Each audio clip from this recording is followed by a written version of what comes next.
আবৃত্তির নাম বেলুড়। আমি একটি কোণায় দাঁড়িয়ে দেখছিলাম দুটি ছেলে গেরুয়া বসন পরে মন্দিরের সিঁড়ি দিয়ে ওপরে উঠছিল। এত মন দিয়ে আমি কাউকে সিঁড়ি স্নেহ করতে দেখিনি। এত ভালোবাসা দিয়ে আমি কাউকে সিঁড়ি থেকে ধুলো তুলতে দেখিনি। সিঁড়ি না, যেন জননীর ত্বক থেকে ধুলো তুলছিল। এভাবে সিঁড়ি থেকে ধুলো মুছতে আমি কোথাও দেখিনি।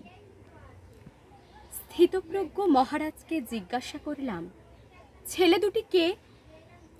মহারাজ মৃদু হেসে বললেন, একজন নিউক্লিয়ার ফিজিসিস্ট আর একজন IBM এর 6 লাখ টাকার চাকরি ছেড়ে এখানে এসেছে, সিঁড়ি ধুতে এসেছে। যে সিঁড়ি দিয়ে মানুষ ওপরে ওঠে তা যেন পরিষ্কার হয়। মহারাজ চলে গেছেন। সন্ধ্যা নেমে আসছে গঙ্গায়, আমার ভিতরেও নামছে সন্ধ্যা। সারা পৃথিবীতে এত সিঁড়ি, সিঁড়িতে সিঁড়িতে এত দাগ, এত ধুলো, এত অপমান। আরতি শুরুর আগে মনে হলো যে সিঁড়ি মুছতে পারে না সে কোনোদিন মানুষের চোখের জল মুছতে পারবে না।